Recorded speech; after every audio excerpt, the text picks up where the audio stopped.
අයිබෝවන් මගේ මල් යාළුවෝ හැමෝටම ඉතින් ඔයගොල්ලන්ට කොහොමද ඔයගොල්ලන් හොඳින් ඇති කියලා හිතනවා.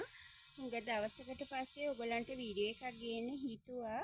මොකද හුඟ දවසකින් ඔයගොල්ලන්ට වීඩියෝ එකක් දැම්මේ නෑ. ගොඩාක් යාළුවෝ එක කමෙන්ට් දාලා එක ප්‍රශ්න අහනවා. නමුත් ඉතින් කාල වේලාව නැති නිසා ඔයගොල්ලන්ට වීඩියෝ එකක් කරගන්න බැරි වුණා.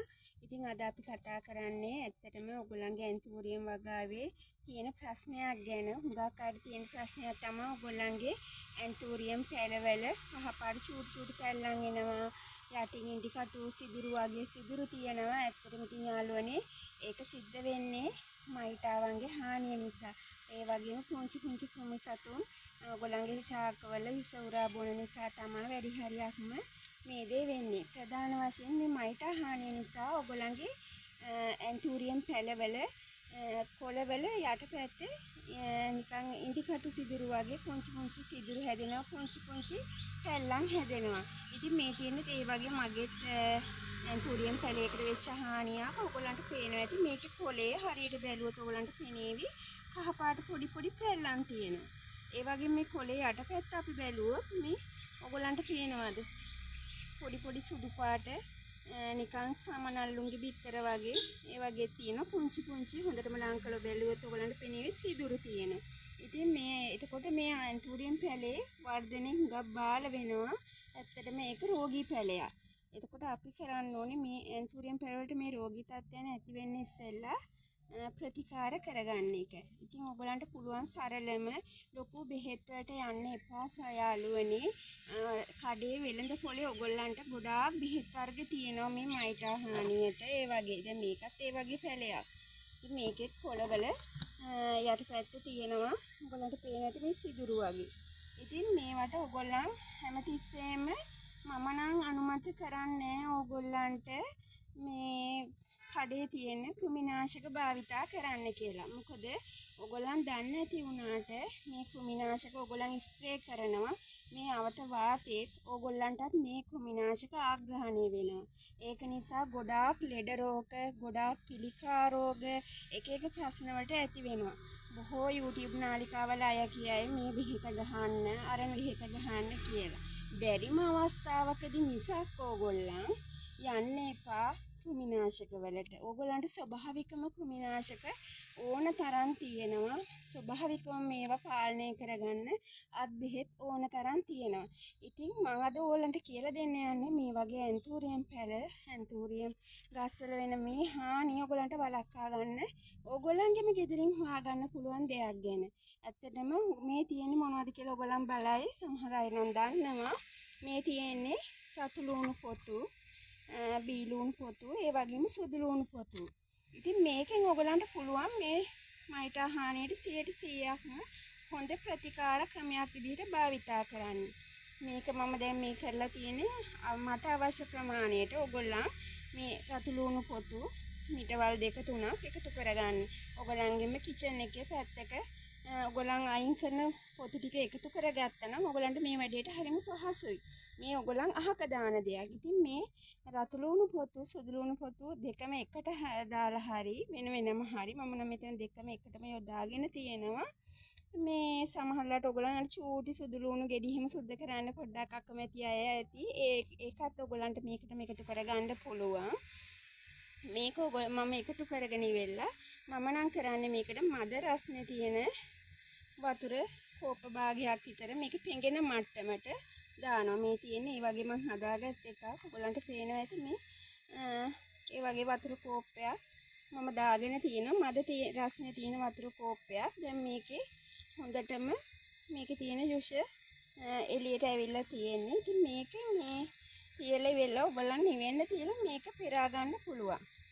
මේ රතු ලුණු පොතු දියරය ඔයගොල්ලන්ට මේ මයිටා හානියට ඒ වගේම වෙනත් කෘමි හානි වලටත් මේක ගොඩාක් දුරට හොඳයි. ඔයගොල්ලන් මේ වගේ දේවල් පාවිච්චි කරන දැන් මේ පායන කාලේ. ඔයගොල්ලන් දන්නවා වැස්ස කාලේ වෙනකොට ගොඩාක් දිලීර රෝග එනවා කියලා. ඒ වගේම පායන කාලේ වෙනකොට ගොඩක් කෘමීන්ගේ හානි එනවා. ඉතින් ඒ නිසා ඔයගොල්ලන් මේ ක්‍රමේ පොඩ්ඩක් භාවිතා කරලා බලන්න. වසවිස නැති දෙයක් ස්වභාවික දේවල් ඔයගොල්ලන් හොයාගන්න උත්සාහ කරන්න. හැමතිස්සෙම කඩේ තියෙන ක්‍රිමිනාශක ගෙනල්ලා ගහලා ඔයගොල්ලන්ගේ පවුලේ හැමෝටම ලෙඩ රෝග ගේන්න එපා. මොකද මේවා ස්ප්‍රේ කරනවා කියන්නේ මේ ක්‍රිමිනාශක ඒවා මේ අවට වාතයේ තියෙනවා. ඒ වගේම ඕගොල්ලන්ටත් ආග්‍රහණය වෙනවා. ඔයගොල්ලන්ගේ පවුලේ අයටත් ඒක ආග්‍රහණය වෙනවා. ඒ නිසා හොඳම දේ මේ වගේ දෙයකට යන එක. ඉතින් මම මේ තියෙන්නේ ඒ වගේ පෙරාගත්ත පතුලුණු පොතු දියරයක්. ඉතින් මේ දියර මම ගොඩක් මෙතන හදාගෙන තියෙනවා. ඒ හින්දා මම මේකේ ටිකක් මේවා කරගත්තා. මේකට පෙරාගත්තා. ඉතින් මේ දියරෙන් ඔයගොල්ලන් මේකෙන් කෝපයක් පාවිච්චි කරනවා නම් දැන් මේකේ නම් ඝනත්වය ටිකක් වැඩි. ඒ නිසා ඔයගොල්ලන්ට පුළුවන් මේකට ඔයගොල්ලන්ගේ රතු ලුණු හා සුදු ලුණු යොදා ගන්න ප්‍රමාණය අනුව වතුර යොදා ගන්න. මම සාමාන්‍යයෙන් මේ වගේ දියර කෝප්පයකට වතුර කෝප්ප 3ක් හෝ 4ක් එකතු කරලා ඕගොල්ලන්ගේ මේ ගස්වල සම්පූර්ණ මේ කොළේ යටපැත්ත ඒ වගේම මේ කඳ කොටස මුල් ඔක්කොම කෙමෙන්න හොඳටම ස්ප්‍රේ කරන්න. පුළුවන් තරම් මේ කොළේ යටපැත්තට ඕගොල්ලන් ස්ප්‍රේ කරන්න උත්සාහ කරන්න. මොකද මේ කොළේ යටපැත්තේ ගොඩාක් වෙලාවට මයිටාවන්ගේ බිත්තර තියෙන්න පුළුවන්. මයිටාවන් සිටින්න පුළුවන්. ඒ වගේම වෙනත් කුමීන්ගේ සමනල බිත්තර ඒ වගේ ගොඩක් දේවල් මේකේ හැදෙන්න පුළුවන්. ඒ හින්දා හැකිතරම් ඔයගොල්ලන් උත්සාහ කරන්න ඔයගොල්ලන්ට කොච්චර ලොකු ඇන්තූරියම් වගාවක් තිබුණත් කොළේ යටපැත්තට ස්ප්‍රේ වෙන විදිහට ස්ප්‍රේ කරගන්න. ඉතින් මේක ඔයගොල්ලන්ට හරියම වටින දෙයක්. ඔයගොල්ලන් වෙනත් දේවල් වලට යන්න එපා. මේක දිගටම කරන්න ඔයගොල්ලන්ට පුළුවන් නම් සතියකට එක දවසක් හරි දිගටම මේක යොදා ගත්තට කමක් නැහැ. මොකද මේකෙන් කිසිම ඔයගොල්ලන්ට හානියක් සිද්ධ වෙන්නේ නැහැ. ඔයගොල්ලන්ගේ ශාක වලට හානියක් වෙන්නේ නැහැ. ඒ වගේම මේ රතු ලුණු සහ සුදු ලුණු වල තියෙන සියලුම පෝෂක කොටස් ඔයාගේ ගහට උරා ගන්න. වැඩියෙන් මල් පල දාව ගන්න, ගහ නිරෝගීව තියාගන්න මේක ඉතාමත් වටින දෙයක්. හොඳට මල් හැදෙන්න, ලස්සනට ගහ නිරෝගීව තියාගන්න ඔයගොල්ලන් මේක කරලා බලන්න. මේක ඔයගොල්ලන්ට ගොඩාක් වටින දෙයක් වේවි. පුංචි කාලේ සීමාවක් වුණත් මම මේ වීඩියෝ එක ඔයගොල්ලන්ට ගෙනාවේ. හුඟක් අය කමෙන්ට් දාලා අහනවා මේ ප්‍රශ්නෙට මේ විසඳුම මොකක්ද කියලා. ඉතින් ක්‍රිමිනාශක වලට යන්න එපා යාළුවනේ. මේ වගේ දියරයක් ඔයගොල්ලන් හදාගන්න. ඒ දියරේට ඔයගොල්ලන් වතුර කෝප්ප මේ එක කෝප්පයකට වතුර කෝප්ප 4ක් විතර යොදාගෙන 4ක් 5ක් යොදාගෙන ඒ කියන්නේ මේ දියරේ ඝනත්වය අනුව ගොඩාක් ඔයගොල්ලන් ලුණු පොතු යොදා ගන්නව නම් ටිකක් වතුර ප්‍රමාණය වැඩි කරලා මුළු ගහම තෙමෙන ස්ප්‍රේ කරන්න. ඒ වගේම ඒක ඔයගොල්ලන්ට ගොඩාක් මේ ගහ නිරෝගීව ලස්සන මල් පල දාව දෙන්න ප්‍රයෝජනවත් වේවි. ඉතින් යාළුවනේ අද වීඩියෝ එක ඔයගොල්ලන්ට ගොඩක් ප්‍රයෝජන වෙයි කියලා හිතනවා. මම මේ දෙන වීඩියෝ එකෙන් ඔයගොල්ලන් උපරිම ප්‍රයෝජනයක් ගන්න. මොකද මට ඇති වෙච්ච දේවල් මට වෙච්ච හානි මගේ ගස් වලට වෙන දේවල් නිසා මම යොදාගත්ත දේවල් මම ඔයගොල්ලන්ට කියන්නේ ඕගොල්ලන්ට ලස්සන වගාවක් කරගෙන යන්න. ඉතින් මේක හරිම වටිනවා. අපේ ප්‍රවීණයොත් කරන දෙයක්. මේක කරලා බලලා මට කමෙන්ට් එකකුත් දාන්න.